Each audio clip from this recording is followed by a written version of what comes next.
Hello, everybody. Today I got to talk to one of my closest friends. He's from Argentina and was kind enough to record my very first podcast episode with me. We talked about how we got the cruise ship gig, what our first contract was like, and what the life on board a cruise ship might look like. We stay on the musical side of things.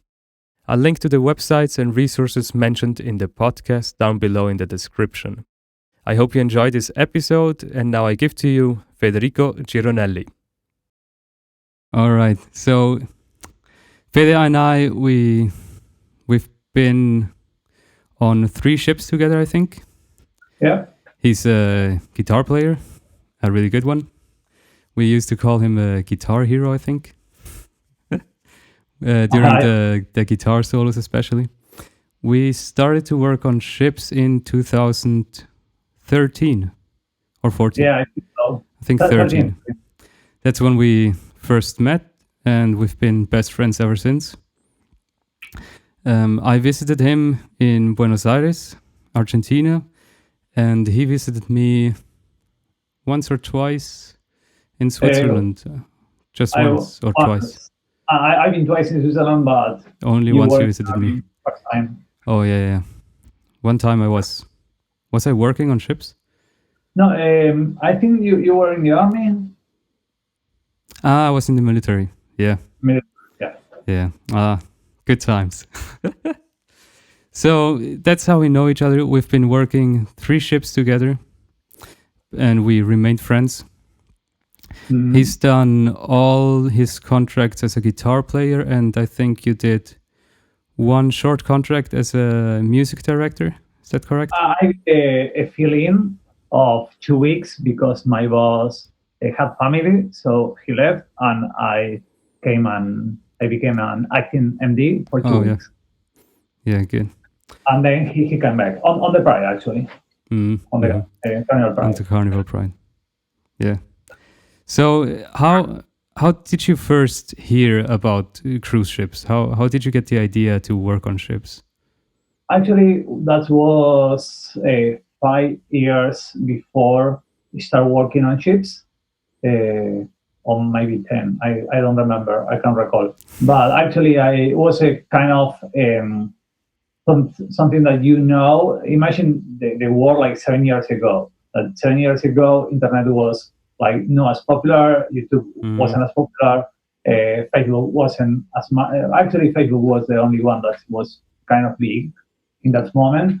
But you didn't have as much information. So today you can find like people that work on the cruise ship. Like I actually cross the street and I find a guy that's work on the cruise ship. So literally, like near to my home. So, because we are a lot now working on ships, especially in Argentina. In the, I will put more light. That's better. In the last year, have been like a lot of growing of the knowledge, because the explosion of internet. Everything like was more popular and you can get more information from like a lot of places. But 7 plus like 10 or 12 years ago wasn't as much. So the first time that I knew about like the concept of working on ships, but the first time that I speak with one guy that worked was a bass player that I play with in a band. Like they invite me and I play, and he play in the bass in the wedding of Diego Maradona in the Luna Park. Like imagine that when Dream Theater come to Argentina, Dream Theater playing Luna Park is a big stadium. The guy playing in the wedding of Maradona. That imagine Messi. Okay, Maradona is like. So someone say that it's bigger or not, doesn't matter. But he was like huge football player. He was playing there, and the owner of Royal Caribbean was a person that was invited for the wedding. So he liked the way he played and said, "Hey, do you want to work in my company?" So he get the job like years and years ago. Nice. That was, I don't know, 20 years ago. So I knew this guy, and he told me, he gave me information. Since then, I started to work in different teams. Like as I said before, was not as much information. So I don't know. Someone told me that okay, Motown is one of the styles that you play on the cruise ship. Cool, Motown. So I write to my home, put I don't know, Rapid Share or Mega Upload or whatever, and try to find links. I never download because that's it's illegal. So I only saw that. But I try to get information and try to get as much stuff as I could.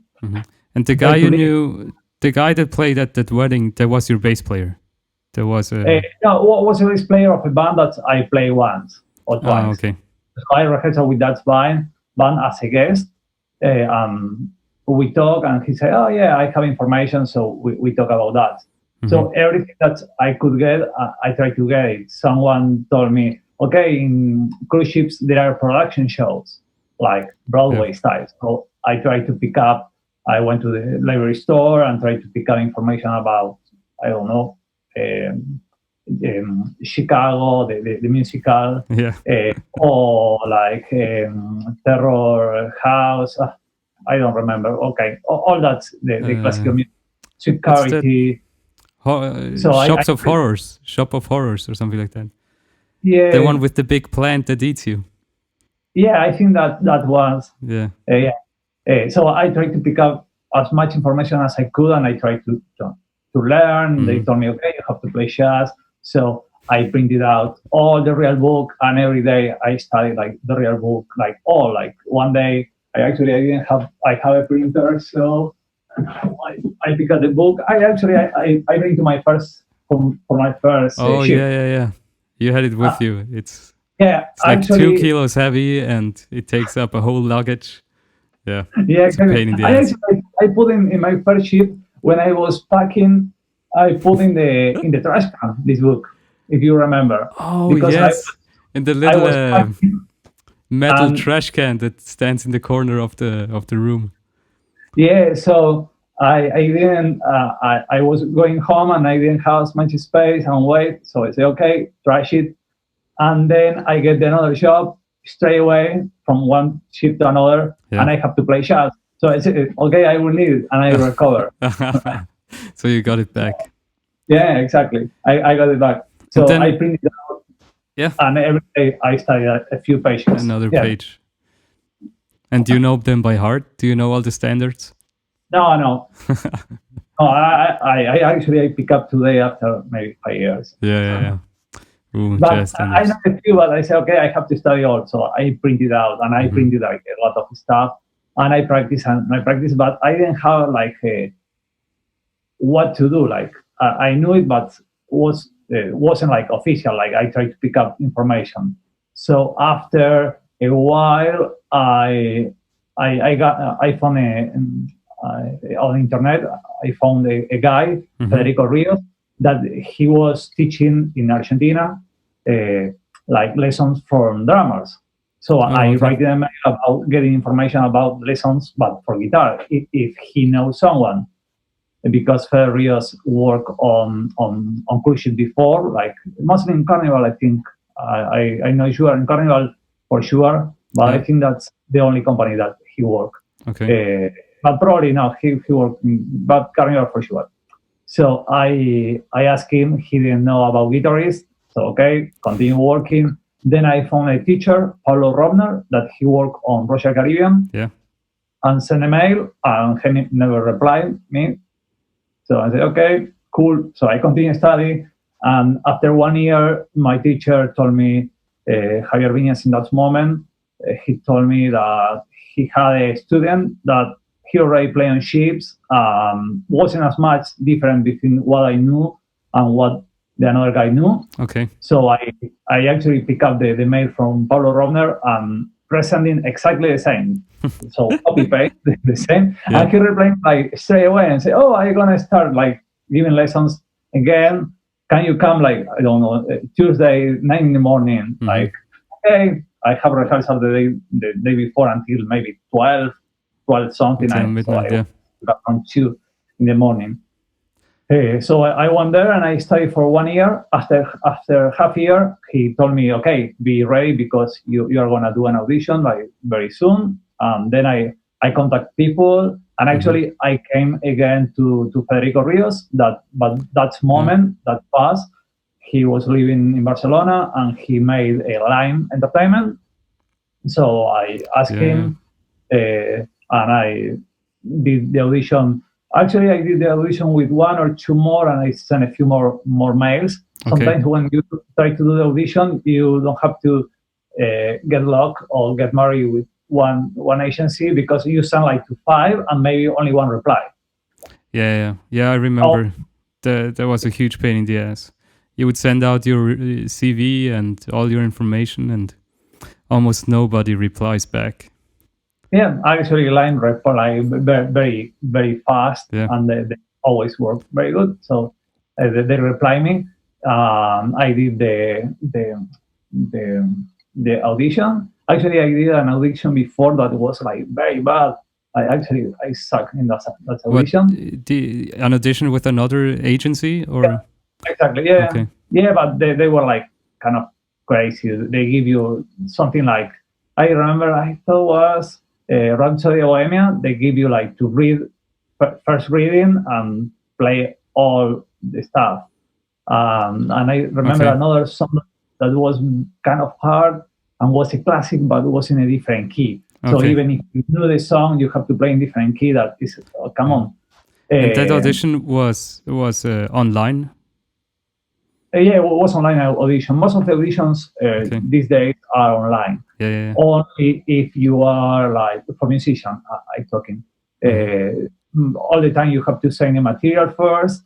You have to get approved. Then they will ask for they ask for your resume first and a video, so they can check out what the resume say and what the video say, and then they will make you an appointment.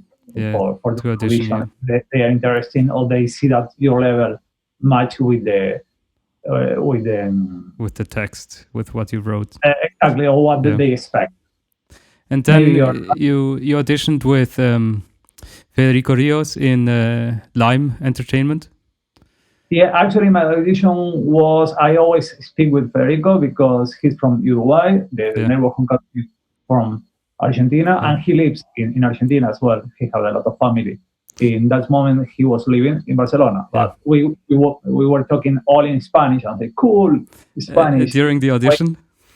And then he sent me a mail like maybe 1 hour before the audition, and he said me, "Okay, hey, Sam from New York is gonna do the audition for you." Okay. Oh shit! So I have to speak in English. So Sam Rothberg, just so that the audience knows, Sam Rothberg is Federico Rios' business partner. Exactly. Right. Yeah. And he lives in New York, or at least back then he was living there, or he is from there or something. New York, like this area. Yeah. Well, he's American, so.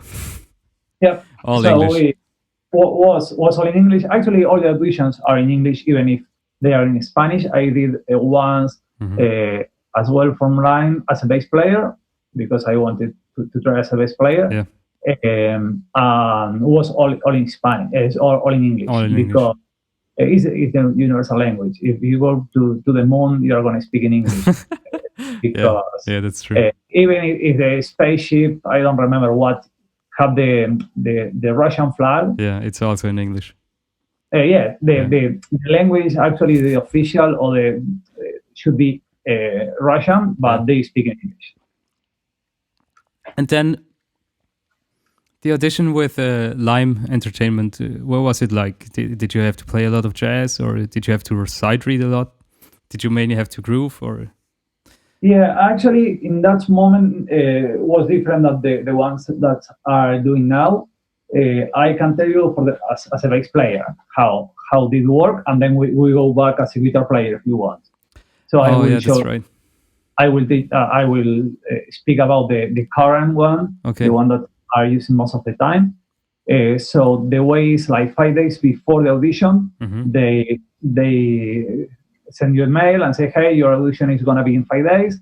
I will give you these songs. Try to learn as better as you can by ear or whatever." So they give you a few songs, like 3. One is Motown, another is rock, and another is like kind of maybe country rock or something like Okay. that.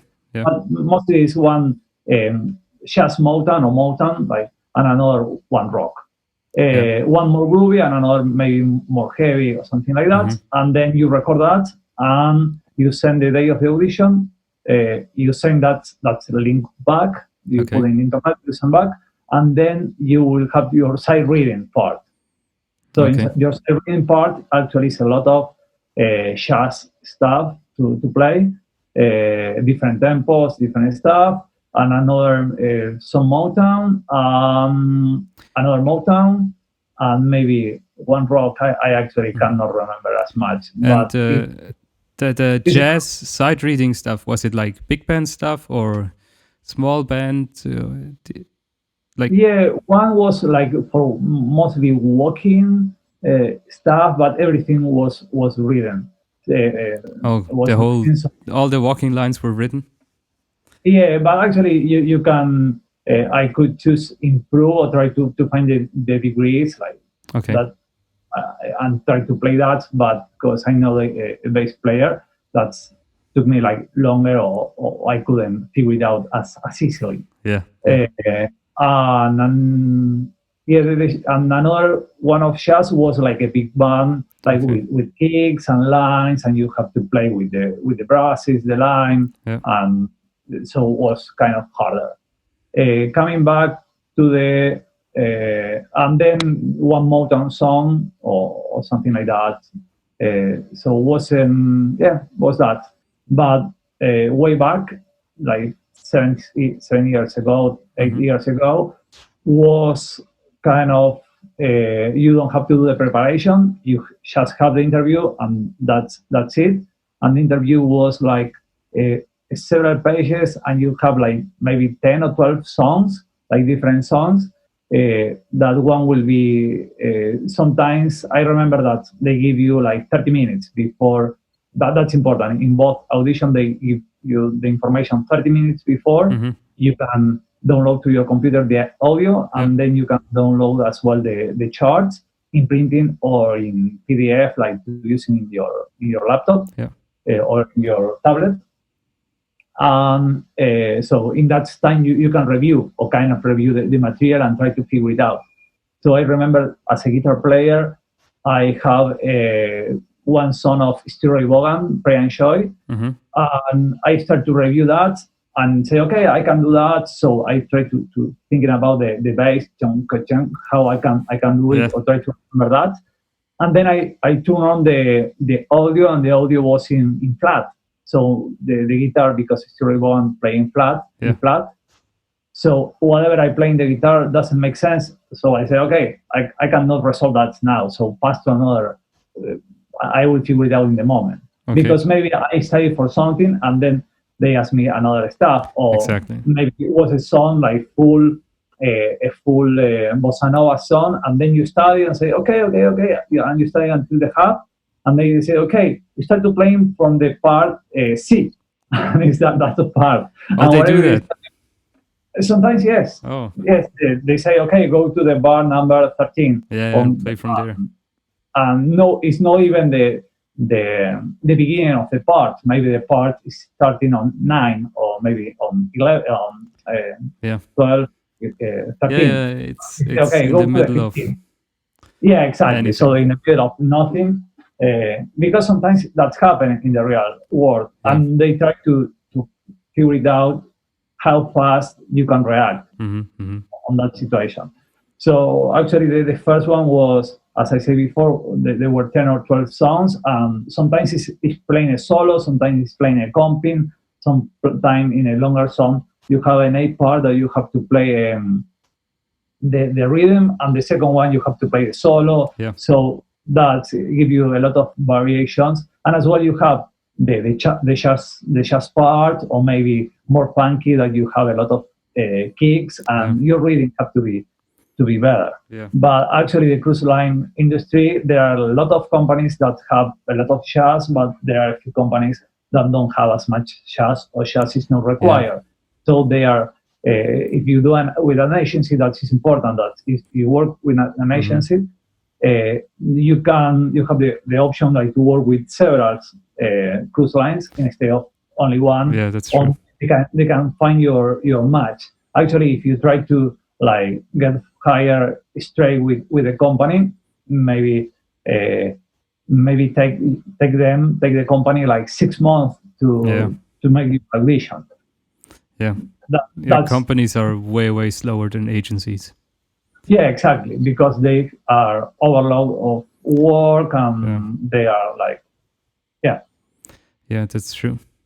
So the audition went well, the guitar audition. Oh yeah, absolutely. That was in 2012 or 2011. Actually, I think it was at the beginning. Yeah, it was the same year you went to the Carnival Fantasy. Yeah, because maybe it was March. That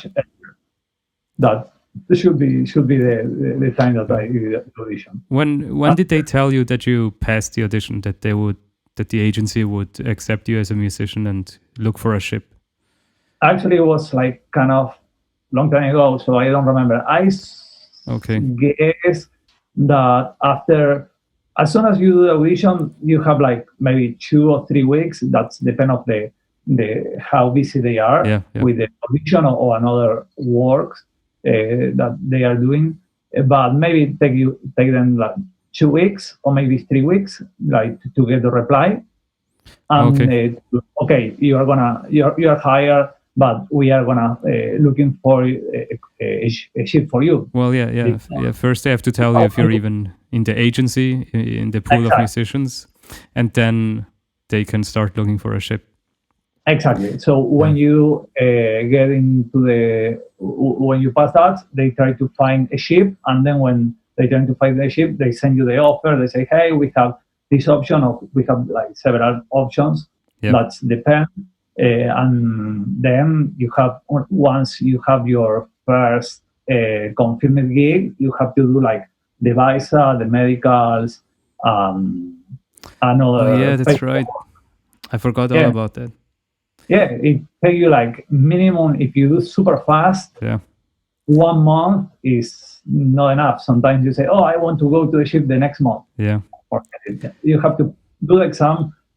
So you have to do the audition. You have to pass the audition. They have to find you the ship, and you have to do like the paperwork. Yeah. I remember my audition was.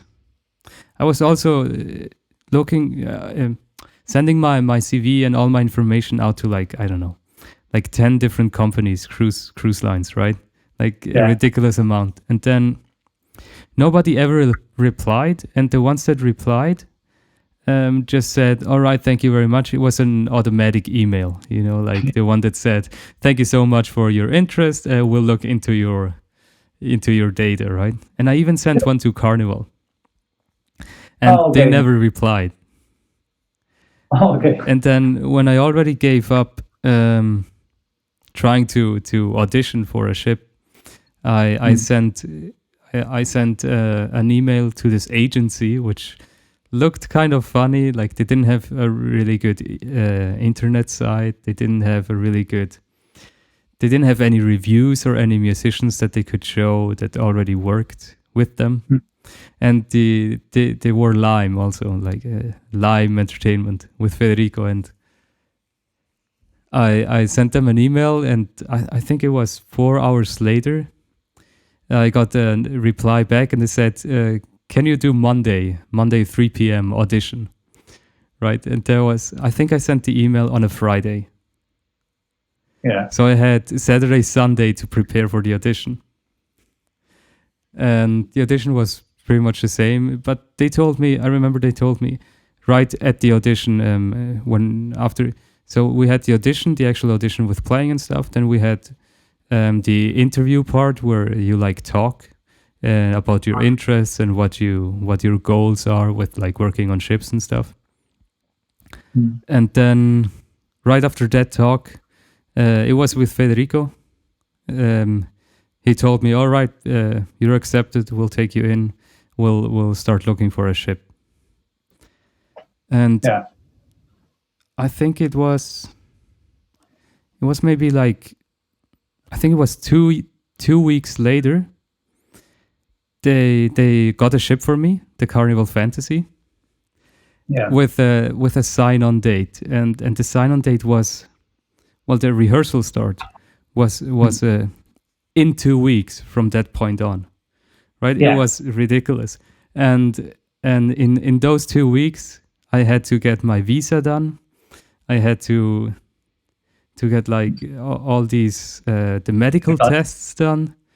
Then you need to do so many like paperwork related shit, so much stuff that it was very, very overwhelming, but very cool as well. Like you feel like, oh, I've accomplished something, and Lime Entertainment, they were always there. Like when I had questions or something was missing, they were always. I was always talking to Federico, and he was always like, all right, good job, but you're missing this signature, and good job, but you're missing this stamp, and always this. Huge pain. Yeah, especially like for me in Argentina, like now I feel it's better, but my first medical was like a nightmare. I went like, I tried to do the drug test like 7 times right now. Because you do a lot of drugs. Yeah. Now, because I went to my regular like medical care, and I have to get approved. So I went another day to get approved the drug test. Then I went to one place. Then I went to another place. Then to the hospital and say, no, we are not doing this test for job. We are doing for addict. So to check out the addict. No, it work. What? So it's crazy doing medical tests and all the visa and the passport and all those, like the crew data sheet. Oh no, you do that on the ship, but doing all the paperwork for the first time is quite overwhelming. Yeah, actually that's a good point, like to get an agency, because an agency would help you like in all that process that you do by yourself with the company. I feel that will be like way less how to say that? It would just be more complicated. Or the company will not have as much resources to help you in that process. We said do that, it's kind of. And then after the audition, how long? And after they told you that you passed and that they would accept you, how long did it take for you to get a ship and then to actually like board the flight? Yeah, I think. Imagine from April until we started like in July, I think. We started. April, April, March, Junio. I think we started because my grandma's birthday is on the 26th of July, and I remember I flew the next day, so that must have been the 27th. Yeah. So we started on the 28th of July in 2013. Yeah. 7 years ago. Yeah. So actually it took me like 3 months or 4 months until I get the job. Before I passed the audition before, so I remember like it was a lot of months or a lot of weeks that I was waiting for a job. Okay. And with like a guitarist, there are like plenty of guitarists. Yeah. And what did you do in the meantime? Like, were you teaching or between like during the preparation for the audition, then after the audition? I was continuing with my regular job that was like teaching. Okay. I have been teaching. I have been taught for like kind of 20 years so far. Okay. Stop for the ships. I actually between contracts sometimes I recover some students. So they ask me, hey, are you gonna give lessons? Okay. Exactly. So I have on my vacation like continue like teaching. That was my job. Actually, that's my main job right now, like teaching. Yeah. And I actually like a lot. So I have all my room prepared like for give lessons. Yeah. Just I'm asking because like if you have a real like regular job that I don't know, you're employed by a school, let's say, and you teach their music. And could you just tell them, all right, I might get a job on a cruise ship and I might have to fly in 2 days, and then it's goodbye and you have no more teacher. You know, like it's really hard. Imagine you've been living on land for your whole life and then all of a sudden you start this crazy life. Yeah. Actually, it's as soon as you get on the ships, it's good. Like what depend of what are your expectations or what are your goals. But sometimes because you invest, imagine I invest like 5 years to get a job. Yeah. So Yeah, imagine that's a if I long do that time. only 6 months or 7 months, like it's a lot of preparation for like very little. It's all right. Like if you do it and you achieve whatever you wanted to achieve in 6 months, it's all right. Money wise or experience wise or music wise, whatever are your goals, that will be okay. Mm-hmm. But 5 years, like it's a lot to get something. So most of the people don't study like for 5 years. I actually my study was like kind of rough and have a lot of because I didn't have any guidelines to Exactly. read. So when you get the job, it's good to do like 2 or 3 contracts to get money to buy maybe the guitar that you want, to do Yeah. something. Because if you have your house and you moving everything back to your parent house, or you if you rent an apartment and you go to a ship and you stop renting that apartment, you have to do a lot of movement. So Yeah, you that's have true. to balance what you want to do. It's good to at the very first contract don't move as much, keep everything as it is, continue paying your rent, and then you when you come back you can decide better because Yeah, you already right, have the experience and you can decide whether you want to continue or not.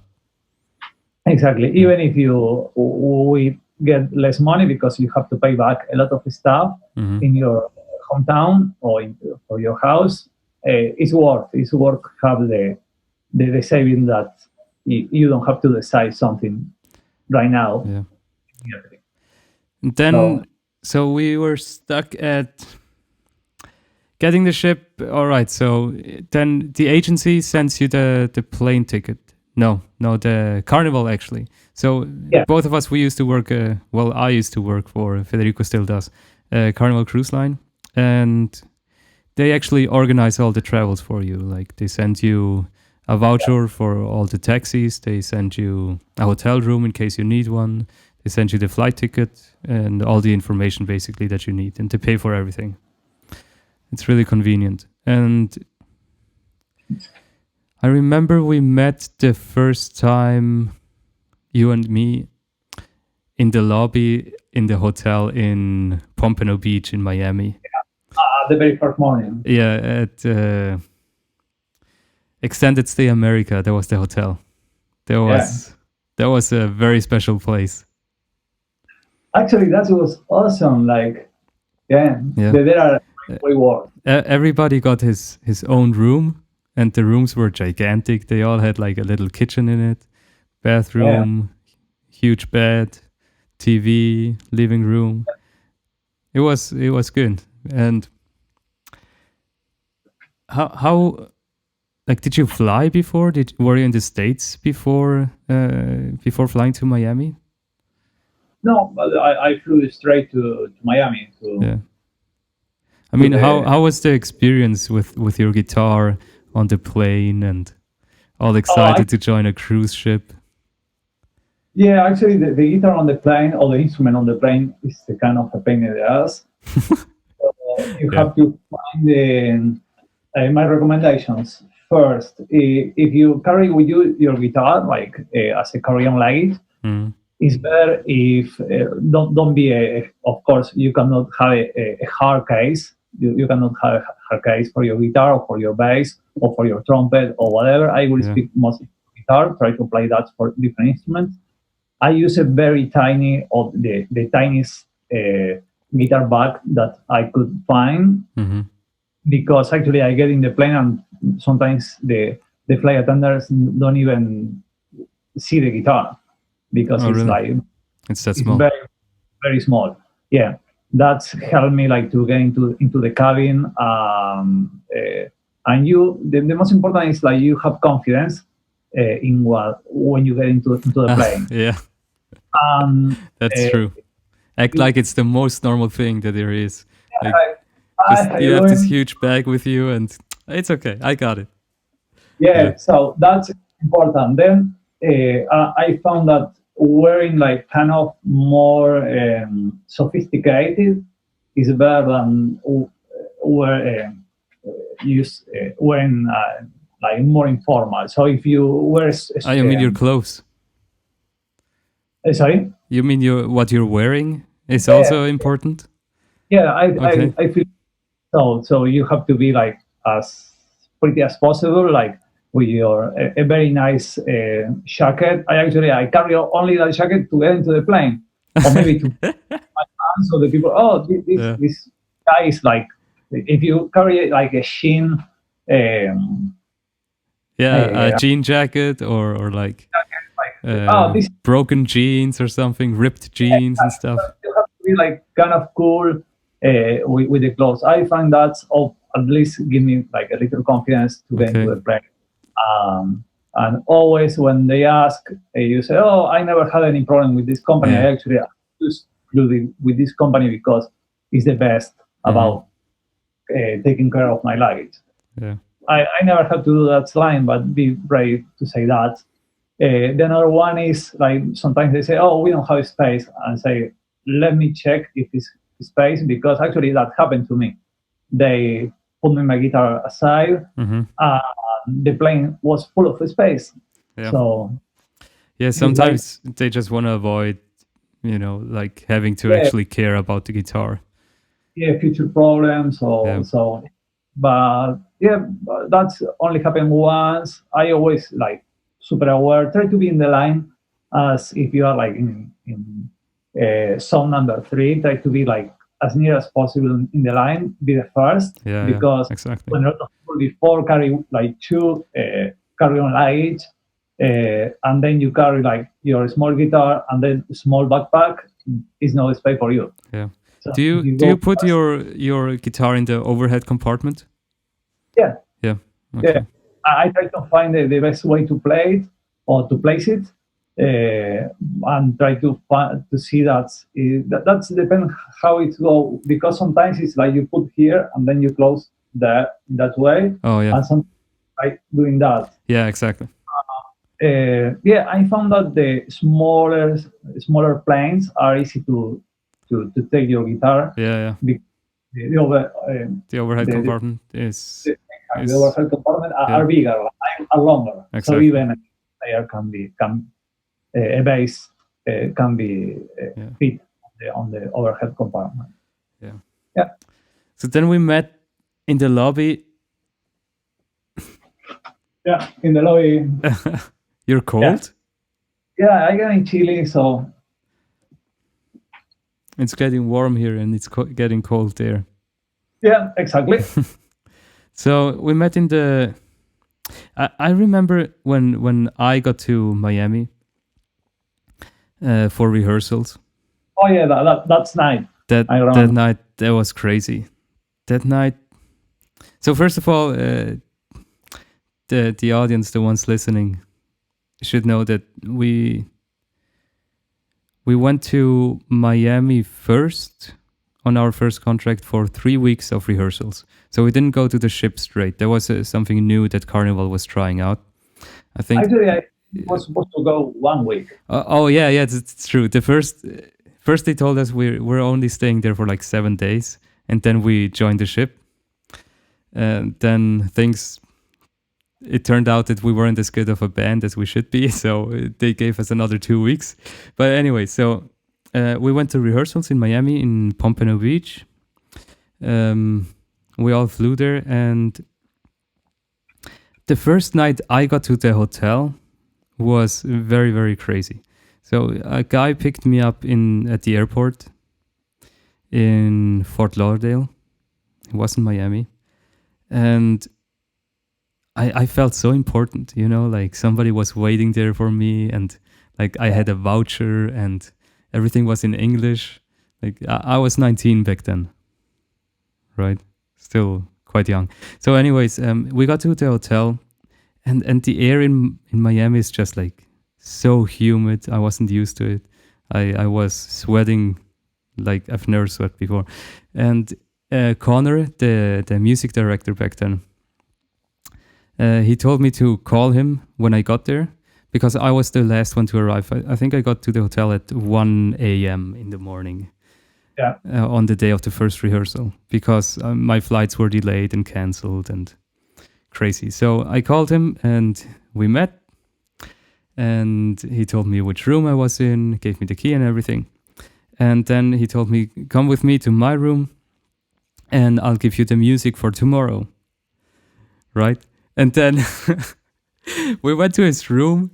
He had also just arrived, right? So his luggage was there, just like mine, like all over the place. His room was a mess. And he showed me like this big pile of charts, of music charts, just drum parts. And he gave it to me. Bam! It felt like 5 kilos heavy. And he gave it to me and said, all right, this is for tomorrow. And I was like, what? And then I wanted to say, all right, bye, see you tomorrow. And he said, no, wait. And he gave me an even bigger pile of music. Here, that's for after. So that's for after tomorrow. And that night I just couldn't sleep because I went to bed. I looked at the charts and I was like, nothing looked very crazy, but it was charts that I've never seen before. It was music that I've never heard before. And it was the Holland America line charts, the hell charts. But he only gave me the drum parts, like nothing else. So like, and the drum parts are terrible. They're really terrible. Like, I think one of the first songs that the hell book is ordered alphabetically. Yeah. Right. So I think the first song is 1999. Something like that, because it starts with numbers and then it comes A, right? Yeah. So I think it was 1999.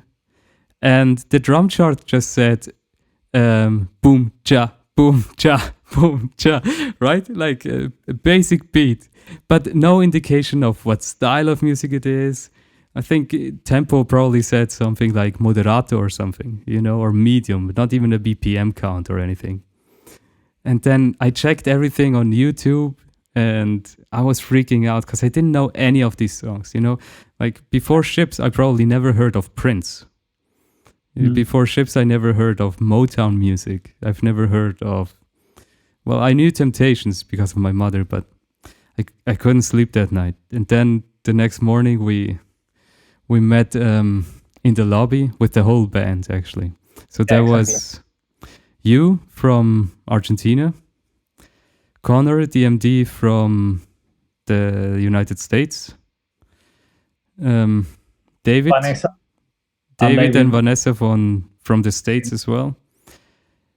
The bassist was Costantino from Italy, and me from Switzerland.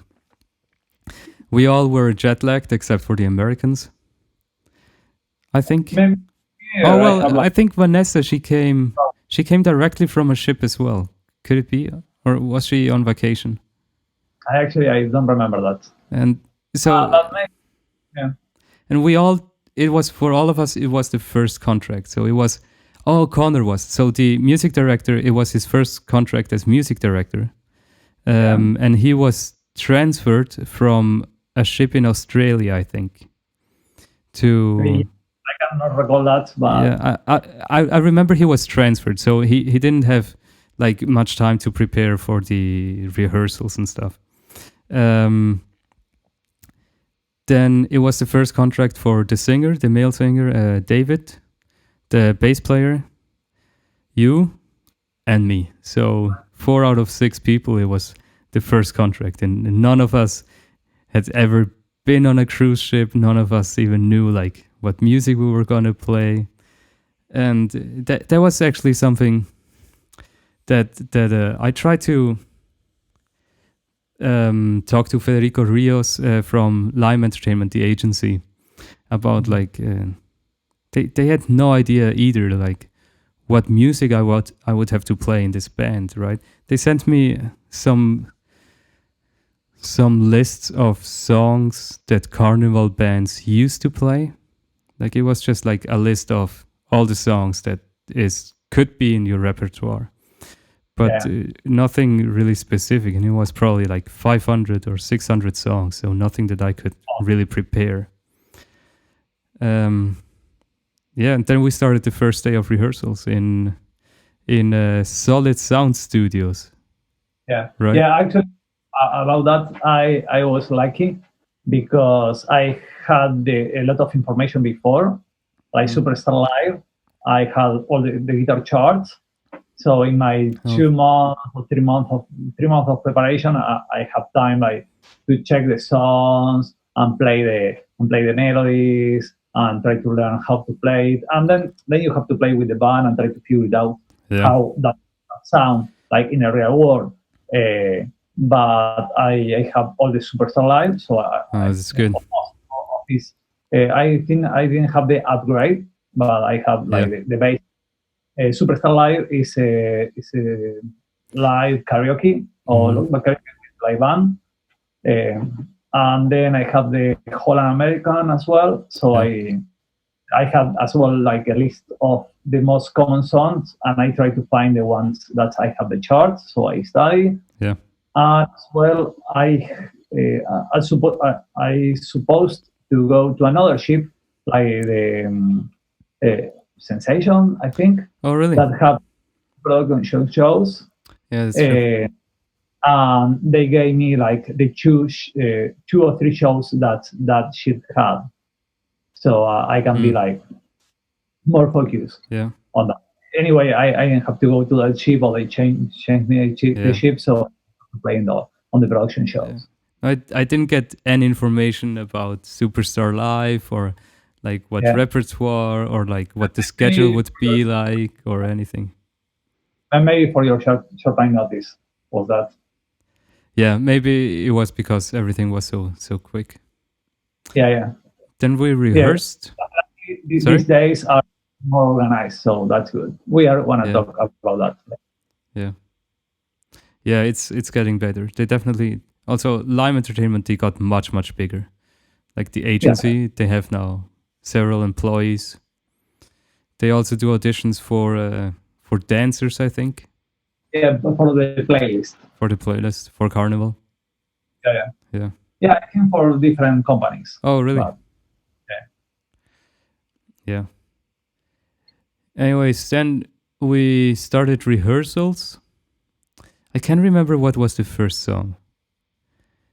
I think it was. Could it be that it was that song? Not Heard It Through the Grapevine, but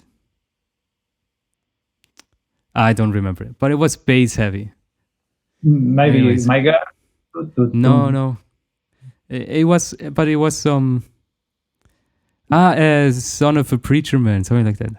Maybe it wasn't the first song, but that song really stuck with me because Son of a Preacher Man is like very, very groove heavy. And I was so nervous. And I couldn't concentrate, I couldn't focus on anything. And then the head of the music department back then, he came to the rehearsals. Remember Roger Butterly?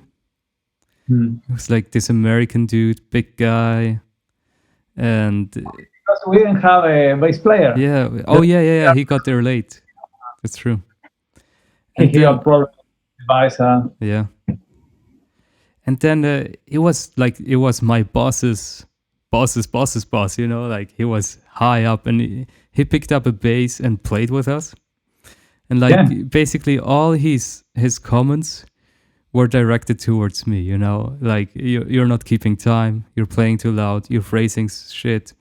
He was very nice. He was very, very nice, but very direct. Like, you have to check out the groove. You have to check out this music. Have you ever heard about Motown? You know, like, and I've never even heard the song. You know, like I've never, you know, and plus, I was basing the stuff that I was playing. I was basing off of the shitty Holland America chart, and they're like every song looks the same because they're always too lazy to like write out like what style of music it is, or I mean they're still better than Sean Evans charts, but they suck.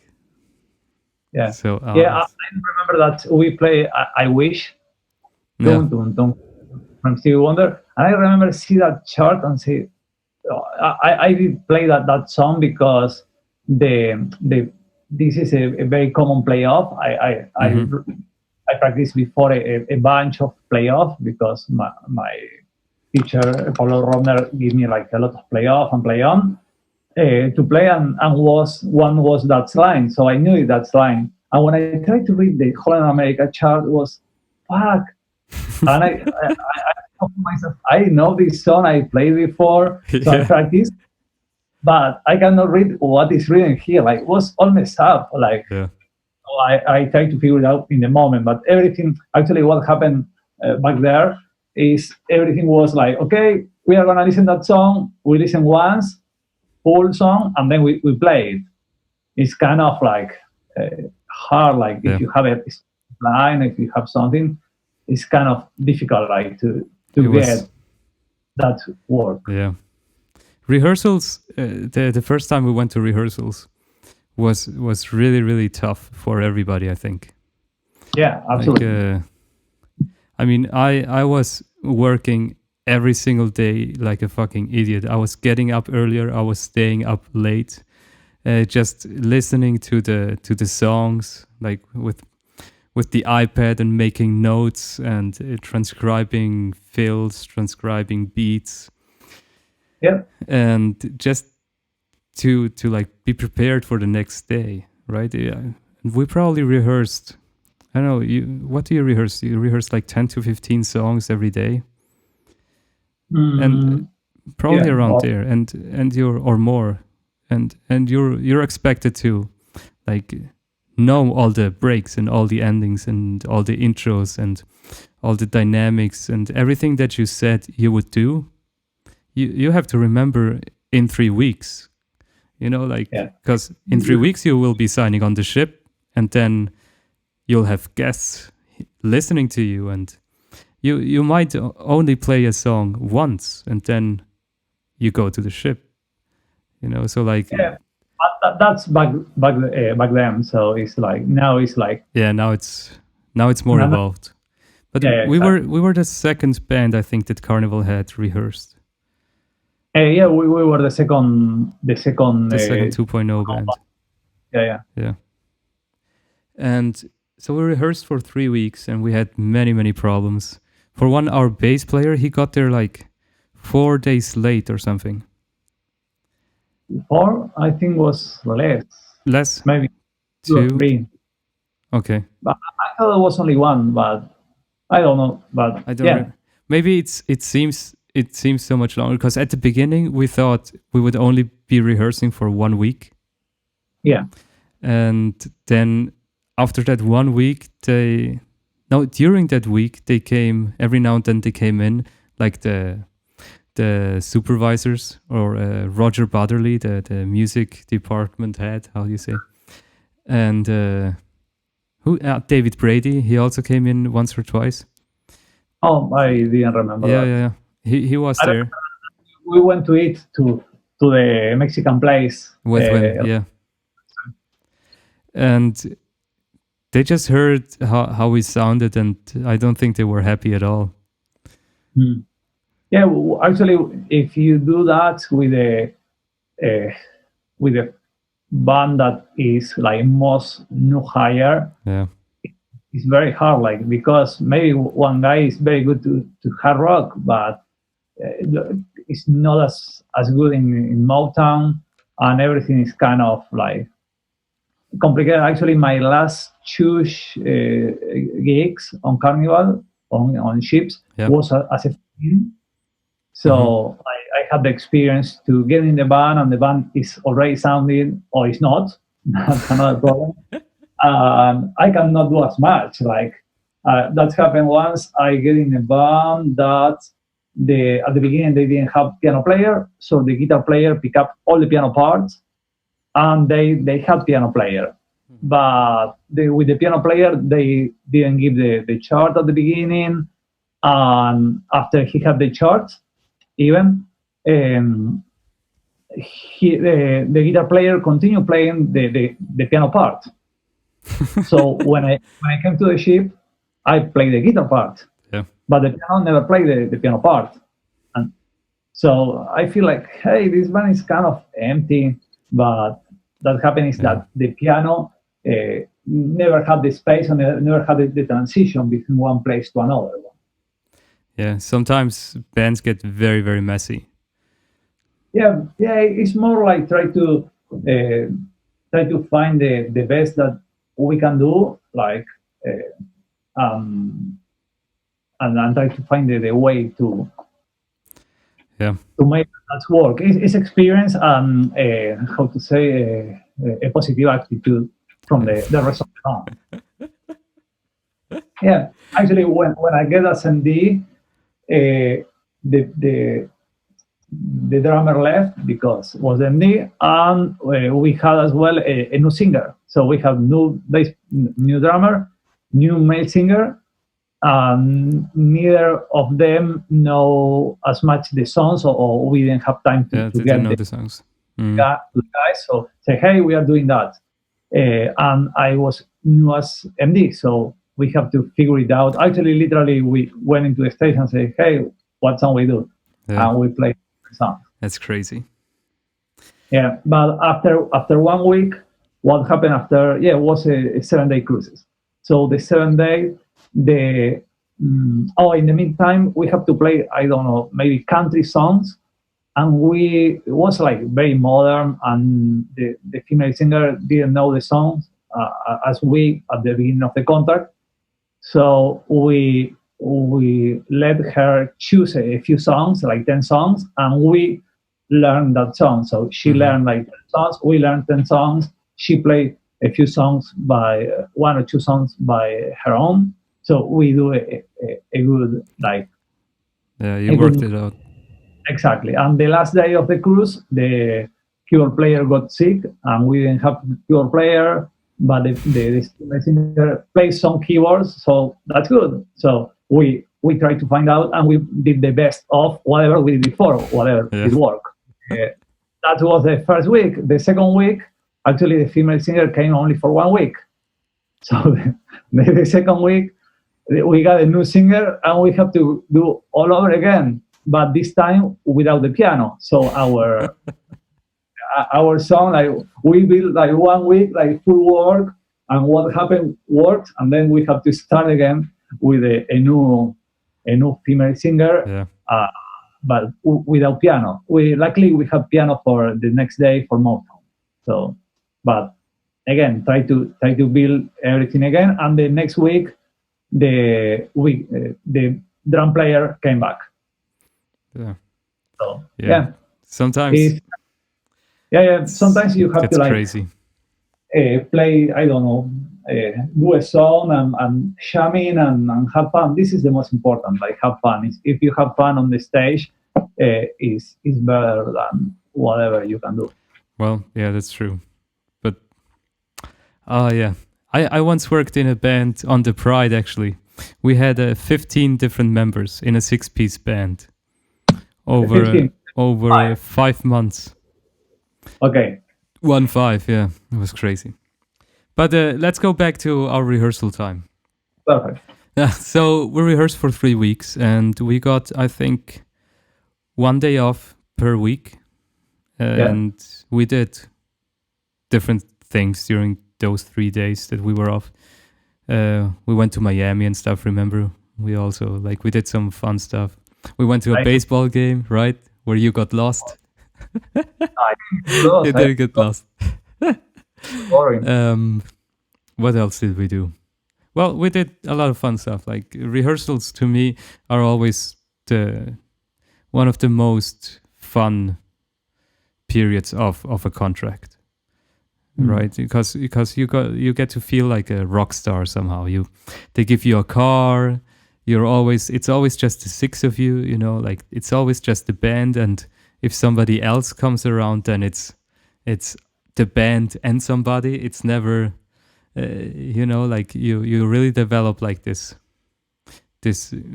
not always a friendship, but a sense of brotherhood, I guess, if that makes any sense. Yeah, absolutely. Yeah, and you don't necessarily have to like each other, but you're still together all day. I mean, you see each other much more during rehearsals than you do on the ship. I remember when we actually signed on, I felt actually like I kind of missed you guys. I mean, we weren't even roommates back then. When we just signed on, I think the first couple of cruises, everybody was in a different cabin and stuff. Yeah. And it was weird not seeing the band for like 15 hours a day. So that was crazy. And we just met 3 weeks ago, right? So like in 3 weeks, we already developed very, very good relationships. I mean, it's 7 years later and we still talk all the time. I'm still in touch with Costantino, the bass player. Still in touch with David Tarr sometimes. Now it's been a while, but I think I can go back to any of those guys and we would still hang out and still like each other. Yeah, right? Yeah. I probably have to play like for 6 months. Like it's a lot. Yeah, it's a long time. So we finished the rehearsals. They actually, before letting us on the ship, they came and kind of like auditioned the band. We had to play for them all, like some of the sets, and like they made us play like a 45-minute set as if there was an audience. So like with the band set up all facing the audience and not being set up like during rehearsals you always look at each other like you're in a circle. But when they come audition you, they make you put like set up like you would set up on a stage. And they made the two singers interact with the crowd, and there was no crowd. There was just, I think it was just Roger Butterly, the department head, who was there. And then they decided we were good enough, and then a couple of days later we drove to Miami.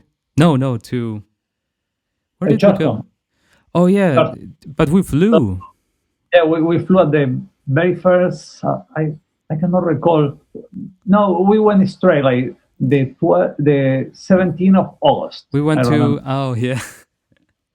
yeah, that's true. It's the birthday of my niece, so I tried to call my niece from the airport and I couldn't. Yeah, and that's right. To the ship, and we didn't have to work that day. We have off. Yeah, that was really good. And the next day was like, oh. Yeah. Oh my gosh. So what happened? Well, I remember first a huge car, a coach, like a bus, came pick us up, and it was just the six of us, right? But I remember it was a huge thing, and then we drove to Fort Lauderdale, I think it was, and then flew to Charleston, South Carolina, signed on the ship, and when you sign on the ship, it's crazy, like all the paperwork you have to do with all the different crew members that you get to meet on just the first day. And I remember the first day I didn't even go to the guest area. I just stayed in crew area because I was so lost, and it would take me 30 minutes to get from the front of the ship to the back of the ship because I got lost all the fucking time. And like I didn't know how to call people. Connor, like the music director, he always told us, if you need anything, you can call us. I didn't know like how to dial, and I didn't know, like I was very bad at talking English through the phone, like even worse than I am now. So the first day is always very overwhelming. Yeah, absolutely. And then when we got on the ship, our first thing that we had was during the first sea day, we had a talent show rehearsal. Is that right? I think before even playing, we yeah, had yeah, a rehearsal in the main stage, yeah, um, on the yeah. ship with guests. I dress up with suit, like Sorry. I dress up like with my suit, with my black Oh suit. yes, that's right. You came all fancy, all overdressed. Yeah. Oh, good times. And the ship was so rocky. Again, Mm. like I was sweating. I was so nervous. I didn't know any of the songs that were requested by the guests. Yeah, And there was this guy, Peter Halloin, drummer. yeah. He was the music director before we got on board because he played in the band that replaced the other band for those 2 weeks that we needed more rehearsals for.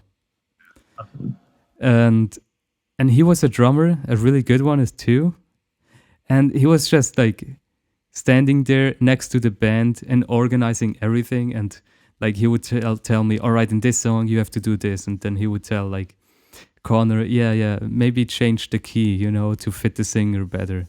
And I was so nervous. Yeah. And then we played, and Yeah, we have to then it just got do better and better. about the talent show. The talent show is like a show that we used to do on ships. That is, we pick up the guests can be part of the show, or they are the show. So the guests, for example, they want to sing a song. So they want the first day, and they say, okay, I would like to sing that song, and I will say I would like to sing that song, and we have around between 5 and maybe 7 or 10 people Per show, with yeah. that person to play. Which days used to be the talent show? Well, a few days we later. used to have the rehearsal on the first sea day, so that's the day you sign on, and then on the second day, depending on the cruise, of course, but it used to be on that ship, it was on the first sea day, and then the actual show we had on the very, very last night. Oh, okay. Remember? It was like one of the highlights of the cruise. Yeah, absolutely. So, And yeah. for us, yeah, it was fun playing on the main stage. Yeah, absolutely. Yeah, and the guest choose a song, and sometimes actually it was a big book that was the talent show. Book, yeah. It was all like sheet music, like no introduction, no acceleration. Like No. if intro. I actually have it here on my iPad. Okay. Like yeah, I have my own one because it was like 1,000 songs. Oh, and the way it's organized is just terrible. It's alphabetically, and there's lyrics, there's chords, and there's melodies on the same piece of music. It's a I might show it on the screen later on. It's actually, crazy. It's more like a reference, but sometimes you have to play something like way more complicated. Yeah. To find out in that moment, and maybe listen the song. Say, hey, we are gonna play that song. We play it. We listen, and then we play it. So it was kind of stressful sometimes. And they also have, like in this book, they have like jazz standards as well, with lyrics and the melody. The chords are all wrong, and it's in a key that nobody ever plays it in, and it's just terrible. It's very, very bad. I remember that we play 3 times Lady, I think. 3 times a lady, yeah. Yeah, and was like for guitar, it was like 3 modulation, if I don't remember wrong. We have to play in a different key because that happened very often. Yeah. We play. No, it's very high for me. Okay, low it down, and you have to play like the real chart, song that you never play, and you have to translate. So it's transpose. Sorry, transpose. Well, also to translate because it's all in English, right? Yeah. So it's like was very hard at the beginning. After a while, like we start like to find out the way that that work better for everyone. Yeah. Actually, in another ship on the Fascination, we had, since the moment that they pick out a song, we have like 3 days to pick out. So we have to rehearsal for ourselves and learn the part. Exactly. And sometimes we even like practice a lot, and the guests don't show up. So it's like, yeah, it's crazy. Anyway, so on the ship, like what did once you got comfortable with ship life and stuff, like also your other contracts, like playing wise, what do you do all day? Like I always get the question. So what do you do all day? You go to the beach and then at night you play drums, right? And that's what we do, but we do so much more than that. Yeah, You know, like actually, it's kind of funny because you have a lot of time for you, but sometimes you don't organize very well. So that's depend actually of the mood that you are in that contract, or whatever you are doing, or what is your roommate habits as well. I used to have a roommate, like, I don't know, in the past, I think the guy sleep all day.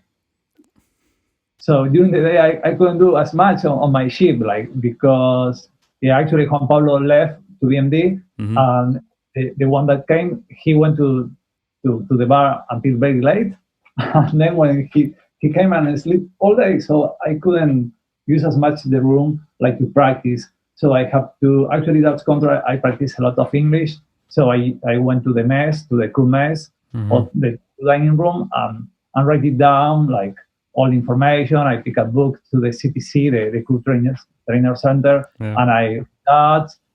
Once I remember one Grand Cayman, I wake up around 6 in the morning and I give flyers for the shopping expert, and then I come back to the room, and the room I was sleeping, so I saw like until 8 in PM TV, because it was our day off. Yeah. So I was like checking TV shows. Imagine I was like with Breaking Bad, Game of Thrones, and another one. And I do remember that I was like, so, oh, fuck, I cannot move. So I pick up my hard drive and I check out a TV show, and was 24, the TV show of Kiefer Sutherland, very 90s, or 2000, I don't know. I've never watched it. Was so addictive. So I saw like 4 or 6 episodes like straight. And then I went to the bar to say hello and then come back to sleep. Yeah. So what was maybe the best day ever. But as well, when we were with you in the Fascination, we have a very tough schedule. So on the Conquest, we had the tough schedule. Oh yeah, no, I always joking. Like on the beach day, we wake up around 8. Yeah. We went to eat breakfast around 8. No, we went to eat breakfast at, I think, 8:20, because 8:30 close. So we pick up everything in 10 minutes, or we stay like maybe half hour, 1 hour, and then we went to the beach. Yeah. Like we have 2 different islands to choose: Half Moon Cay and Little Stirrup Cay. We spend like great moment. The bad is that we have the rehearsal for the talent show very, very early, so we have to come back around. That's true. 3, I think. So, but was good. Like we spent like from 10 to 3 on the beach, and then we have rehearsal, and then we have time to sleep, and then the show. That's it. That's all our schedule. That was a very good day. Yeah, actually, yes. The only thing that we have the rehearsal very, very early, a little before than the time that we departure from the beach. So we have to be earlier and do the setup, and then we have the guest before departure. Actually, the departure was just when we were like rehearsing. I think it was always very rocky when we were rehearsing. We feel the propeller moving the ship. That's true. I remember on that ship we had, after the talent show, because the talent show used to end really early at like 11 p.m. or something, and we used to go after that show, or did it end earlier? I think it was maybe 9:30 show. Oh, already. Then so it would have ended by 10. Oh, but we have to do the breakdown as well. Yeah, but then after the show, we used to go to crew yoga. Remember? Oh, yeah, I remember. with Claire. Claire, yeah. Around midnight, I think was the crew yoga. Oh, that was fun.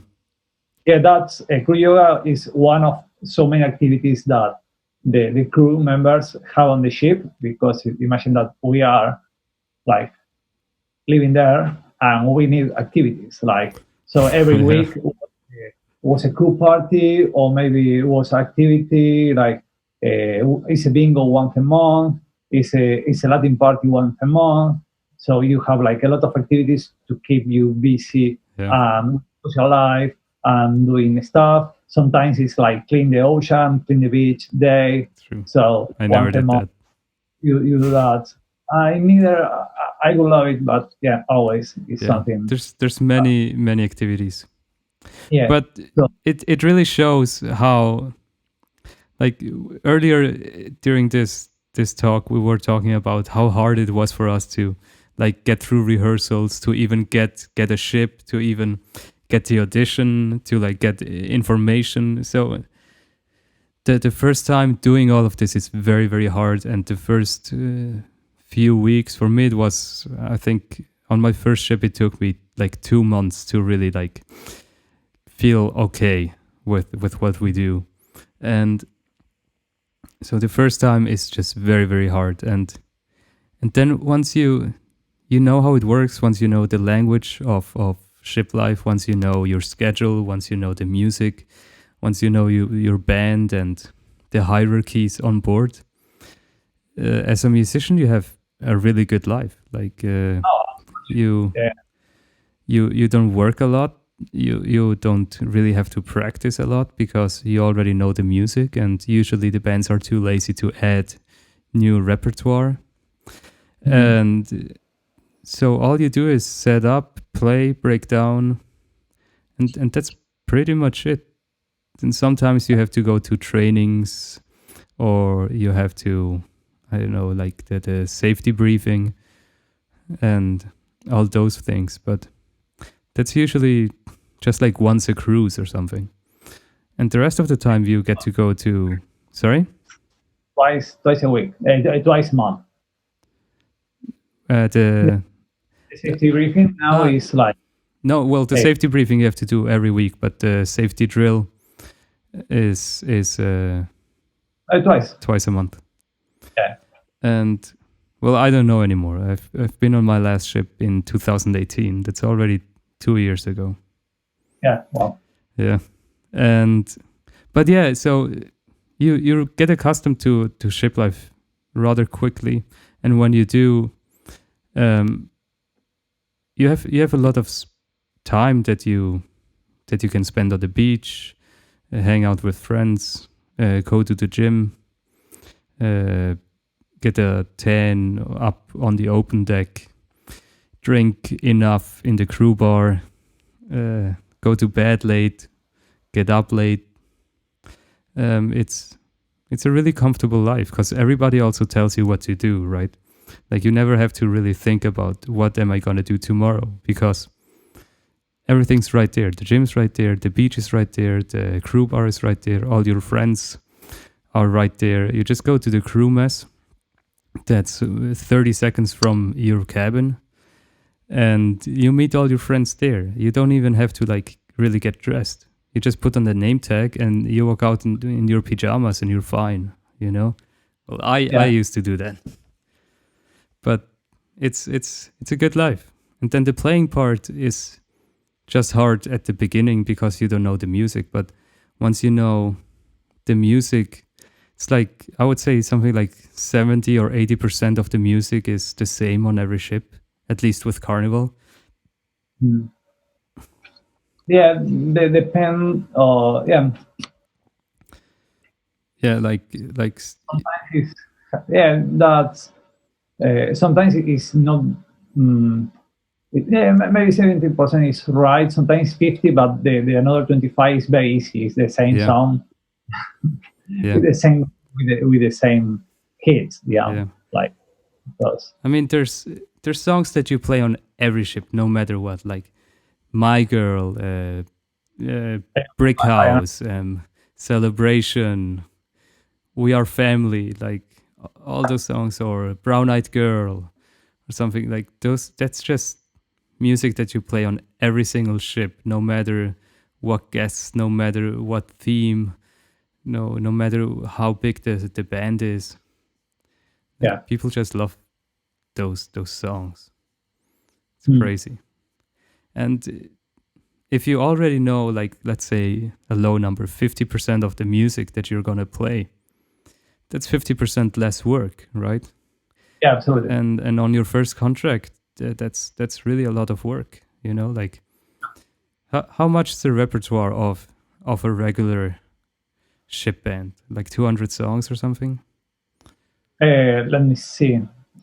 Each set, how Sets many? like 15 songs. I used to, for 45 minutes, I used to take 15 Motown songs and maybe like 12 classic rock tunes.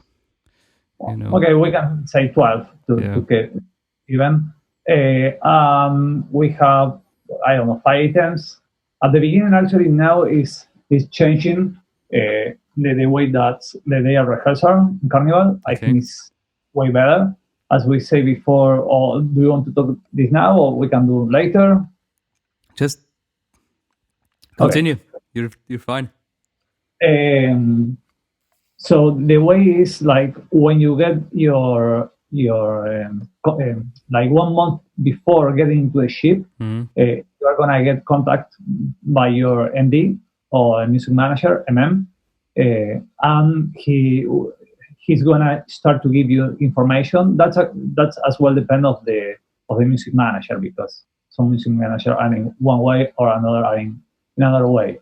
The idea today is like to make the set list with the singers, and then that's a set list. Try to find out even the order actually have to be approved. But with that order of song, you raise them to the musicians and say, "Hey, this is the set list that we are gonna do."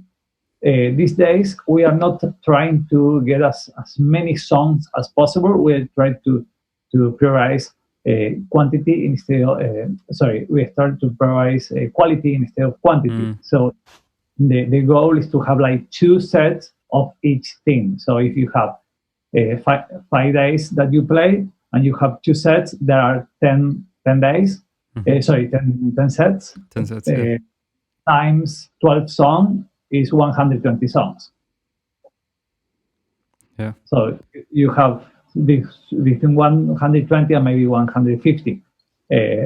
But that's the amount of songs that you should play at the end of the rehearsal process. Yeah. As well, the rehearsal process before was like, okay, playing songs and then do a set list, and then by the end of your rehearsal period, have a playthrough, like where you showed the supervisors. Yeah. Now it's like you work on a set or on a team. Like, I don't know, Motown is a very good to start. Like everyone start with Motown or disco. Disco is a little heavy, bass heavy. So sometimes Motown as well, but it's kind of more chilly. So Motown is very good to start to do like some. Then another style could be disco or 80s. Then for me the hardest are the one that not as many people know, or more people need to learn the songs. Like, I don't know, country, classic country or modern country or southern rock is kind of a thing that is kind of struggling, because it's full of modern songs. It's very easy. Motown is like in the 50s, so you are gonna listen to the song that you already listened, or is nothing else added. Yeah. So it's very easy, like to be everyone in the same page. 80s the same, is one decade. It's 80s, so all the songs are from this decade, and a lot of people know that song. But maybe country or the new ones. 90s as well. The 90s is a decade, but I never feel that work well in any ship that we have to play 90s. Yeah. Maybe one song or 2 songs, but it's not as popular as another thing. You have to check out with the crowd and how young is the crowd, because the crowd of the 90s is latest 30 to 40s years. Yeah. So have to have that range from 75 when they born in the 75 until 85 maybe. Yeah. Yeah, it's always tough to find music that you want to play, but that also the crowd likes. Yeah, you have to find the one that the crowd like, and you have to find a way to that you like it, and you have to. For me, try to find the balance. Yeah. Like, but because you more of yourself when you love that song that you don't. Yeah. As simple as that, and the crowd is gonna read that, because if you think about that, the people understand body language. Mostly all of the people understand body language, but not all the people understand music. Yeah, So that's if true. you can manage the way that to show your body language in the way that everyone understands, doesn't matter the music that you play. Yeah, that's true. I remember when I was MD and putting together my set lists and choosing the music and stuff, like I would always choose the music that I knew worked, but I also liked. And then sometimes, well, there's also songs that you have to do, but nobody likes them. Like nobody likes Dancing Queen. Like who likes playing that? You know, like maybe you enjoyed the first 50 times you played, but the 51st time and everything after that, you just hate it every single time. But the crowd, well, yeah, it's just a pain in the ass. But then I would always like try to choose songs then that I really liked, like especially like from the 2000s. Okay. And most of those songs just were to my disappointment were just too complicated to make work, because in the 2000s, like a lot of music is very, very overproduced, and there's like 5 keyboards and 3 guitars, and there's a bass plus a synth bass, and the drum set is it's 5 percussion players that aren't percussion players, but it's really a computer doing all the work. And just like the classic rock stuff, even the 80s stuff and the 60s, 70s, 80s, like soul, funk stuff is just so much easier to play with a real band than it is than playing this produced music with a real band. It's just more convincing. Yeah. Right. And I was always very disappointed when I would play like my favorite song by, I don't know, Taylor Swift or something. And like nobody would care, you know, we invested like 3 or 4 hours, like a whole morning just rehearsing this one song because I wanted the song to work. And the crowd would just like go to the bar, get a drink, come back, but no cheering, no dancing, no singing along. It was always a big disappointment. So sometimes happen so sometimes happen that, but you have to find the balance. And there's definitely times of the day, like let's say you play from 8 till midnight or something. There's times where there's nobody there, like no guests really engaging with you, and then there's no point of playing your best song, you know. Then there's no point of playing the crowd pleasers if nobody's there. You don't have to play Sweet Child of Mine, right? You're not gonna play Sweet Child of Mine where the singer has to scream like a fucking idiot for 2 guests and a bartender. You know? But as well, like what happened on the ship that is very important, that is giving you that's something that the ship give you is like a very like a, how to say that, a way to think in a way that is predictable. So and you are like you get to use like to do your job like as something normal, that when you go on land, for example, I will never be late for a rehearsal, or I will never be late for a show, or for a sound check, Yeah. or whatever is the time is the time that give you like kind of a, I don't know how to express like the way to do the thing in the right way, because you have to work and you have to do that. So, but what give you the ship is like kind of, if you imagine if you play in a regular gig, what happened and you have your band before will be people there and then you play. So whatever you play will affect if the people stay when you play or not, and then will come the next part of the new people from the next band. So always on the ship there are scheduling that you know that at this time the people is gonna pass by because the show finish, or the comedy finish, or maybe whatever. And as well, something good of the ship is that as the day pass, you are building your crowd. So you know that the first day have to be a good day, but will not be as many people because a lot of people are tired. But you have to engage with a few people that is there, and they are gonna be in the mountain night that most of the people are there because it's a sea day, they cannot go anywhere. They are dressing up, so they spend more time. And then the next day is the day that you start to grow up your audience more and more with the work that you did since the very first day. Yeah. It's very fun how you have to do that over and over and over. And you always know that by the end of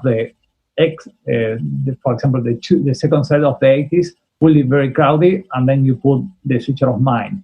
That is an ending song. Like you cannot play anything else after Switcher of Mine. Yeah, it's very hard.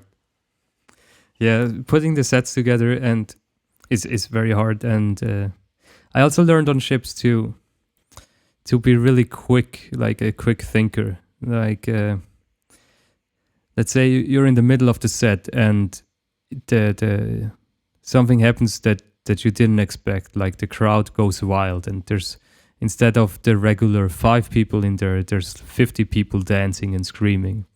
And then in a moment like this, you can't play shitty songs. You have to give them the crowd pleasers, right? Because you want to engage with them. And then you have to be quick in deciding what song to play next. You have to communicate this to the band effectively. And what's always really helpful to have things memorized. Like, yeah. And I count off the next song during the trash can ending, during the fermata, like 1, 2, 3, 4, and then next song, because you don't want to have any breaks. But that's something that you learn on ships too. You're just more capable of reacting. Like you're so much faster because you have all this repertoire, and you're used to nothing going as planned. Like if a night goes as planned, that happens like once a contract, you know. And like all the others nights, you have somebody missed the ending, you counted off wrong, or the set list has to change because the singer's not feeling well, or the schedule changed, so we have to play, I don't know, a jazz set in between the shows or something like that, or the keyboard player is missing, so we can get the piano bar entertainer to play with us for 30 minutes, but then he has to go to do his thing again, and we're stuck without playing without a piano player. So you become really flexible in a musical sense, and just like you don't let the performance be influenced by it as much as you used to, right? Yeah. That's a major thing you get to learn on ships, just like the flexibility. Also, you play in different locations. Like you play outside, you play inside in different bars, different stages, different sounds. Oh yeah, usually the sound systems suck, right? Or like 5 cables are broken and you only have 6. right? So you have 6 cables, but 5 are broken. What are you gonna do? You have to call the sound tech to fix it, but he's busy doing the shows, and it's very exciting. You want to come back? You want to come back? Yeah, I do. I have to. Like, I miss ship life, but I think most people do once they leave ships. They remember all the good things that ship life has to offer, and they want to go back. But once you're there, it's after 2 months, usually you're like, all right, I would be ready to go home again. Yeah, absolutely. Yeah. And so now we know like what happens during a contract, and then you sign off. And I remember like the first time you do everything, it's just a huge pain in the ass. And also the first time signing off was such a pain in the ass. I remember the first time we were roommates, and first I think we tried to pack our suitcases together at the same time, and then we realized we're such idiots, because like we could barely stand together in our cabin. It was so small, and now we're trying to like pack suitcases at the same time. How stupid were we? And so we just had to organize ourselves. And then, but also signing off, you get like all this paperwork that's supposed to mean so much and is so important. And it only turns out to be important if you forget it or don't do it. But if you do it, it's nobody cares. But if you forget, I don't know, your original medicals, or if you forget to your crew data sheet or something, that's a huge deal. Or that's a huge deal. But if you actually bring it with you, or like if you don't forget any of the paperwork, it's not a big deal. It's like, oh, everybody does it, right? Yeah. It's very funny. And here again, Carnival, they organize your flights. They usually, I usually got my flights like 2 nights before signing off. Like very, even when I signed on the first time, I got my flights the night before flying. So that was a huge pain in the ass, because it takes me like 2 hours to get to the airport here in Switzerland. And I was telling everybody, I'm supposed to be in Miami in 3 days. So I'm supposed to fly tomorrow, but I still don't have a ticket.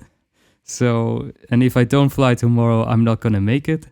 And like, you're always up in the air, like, shit, am I going to get there? And then in the last minute, they still send you all the things you need. That's always very funny. Yeah, it's still sometimes still happen that, especially for to sign on or to go to the ship, or when you have a fill-in, like sometimes it's kind of like everything is like filling up last minute. It's like like it's to crazy. Find out everything, and it's a lot of stuff that are going on at the same time. So I remember how one of my tickets, I think, was in the one that we went together to the Conquest. That was at the beginning of January. So I literally got the ticket Friday, 6 or 5 p.m. Miami time. That was the office is Miami, before all the holiday season. So it was like, okay, so they sent me to me and a bunch of people, but I think you guys received like just after the holiday break. So when they come back to the holiday break, the holiday season around maybe 2 of January, 2nd of January, or even 7th of January or 6th of January, you receive your ticket, because was like clockwise. Like, okay, I'm going to vacation. I press enter. See you in 2 weeks. Bye. Like, I was searching for the flying. I think it was you that you didn't have. Juan Pablo didn't have neither.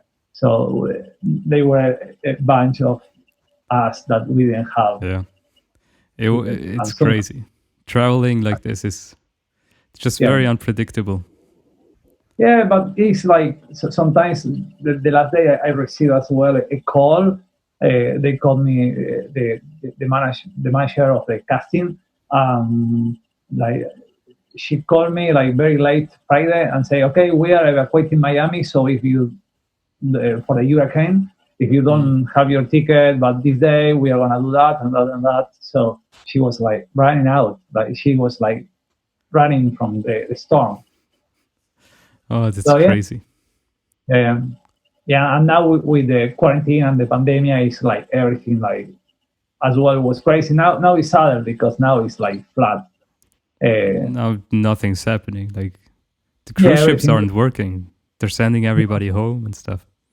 Yeah, the people that is not needed on the ship is sending home. The people that you need on the ship, like the department probably, or maybe you are from Italy and you cannot get into your country, or you don't even. I have some Camp Carnival or Camp Ocean friends that still are on the ship, you know. I think they're just needed to, I don't know what they're needed for, maybe for like safety, fire safety or something, you know. Like during tender ports, there's always port manning. So in case something happens, there's enough crew. Maybe but it's already enough crew. I don't know what is the situation, and this situation is changing time to time. Yeah. So what is happening today, that's what there is today. I can. April 7, like on Carnival, everyone is sending home, except that the ones that are needed on the ship, like for example, deck department or maybe maintenance. It's a great moment as well to do maintenance on the ship, like because you have all empty and you can change all the pump system, all the tubes, and you have like it's a good moment to do that. It's the right moment to do that. And as well, depend of the countries, if they are open countries or not. Like coming to Argentina now from different places is like pain in the ass. Like you cannot get it because you have to arrive with a sanitary flying, and then you have to stay 2 weeks on the hotel under quarantine. Quarantine, and then you have to go to your house to be in quarantine as well. So it's crazy. A lot of people are staying on the ship. It's a crazy moment. And you were actually supposed to start rehearsals on April 4th, so like 3 or 4 days ago. I supposed to be there. I supposed to be in Miami. And Carnival, when they actually canceled your contract and the band's contract. We have to. We are not going so far, so we have to wait for further notice. So we have to check out what is gonna be in the future and how long this are gonna take. So we are expecting, because we don't have. They don't have the information what's going on. Nobody knows when they're coming back. What happened is that I speak with most of them. Luckily, Carnival didn't have any case of COVID-19, as far as I know. I sure, from my information, wasn't any case. And actually, it's safer for the seafarer, for us, for the crew member, stay on the ship than maybe going home. So that's true. We have open internet. We have everything that we need. We are. I think most of the crew members are in guest cabin, because you have light, you have a balcony, you have better. It's better. We have to wait. What is going on? What happened, or what will happen is like this is gonna end one day, and we are gonna come back. So It's only to have patience and try to follow the rules, the sanitary rules, and be like, how to say that? Be responsible for our act. That's it. Yeah. And look out of. I hope Carnival's coming back healthy Oh, yeah. and well and soon. I want to go back to ships as well. Yeah, everything will be fine. We need time to everything settle down, and then like everything will be fine. Actually, the first days, like 2 weeks ago, I think, was kind of crazy, everything, because everything was getting worse worldwide. So everything become more exponential. Like everything was like from one day to another day was a totally different situation. Now we are like, I feel like we are waiting and try to do the best to this go down. I already been locked for, I think, for 4 weeks. I think 4 weeks. I leave only once or twice to pay rent, to pay some bills, and to buy food. Yeah, that's it. It's crazy. It's crazy times. Yeah. Cool. Well, I think we're good.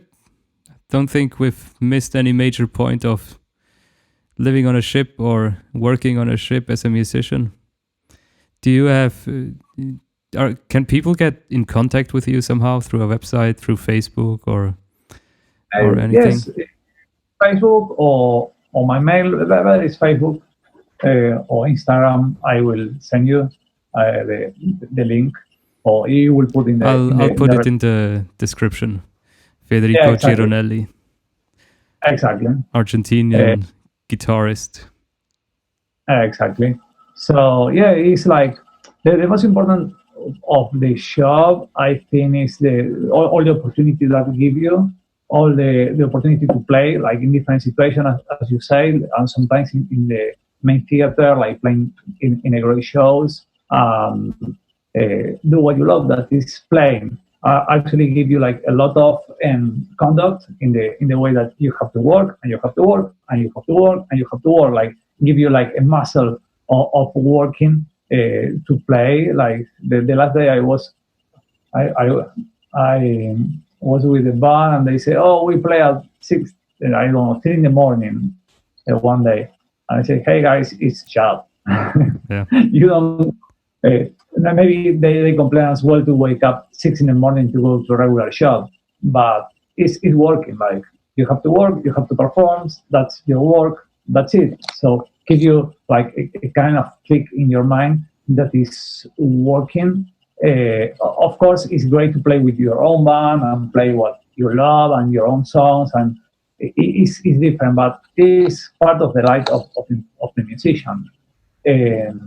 And play so many styles.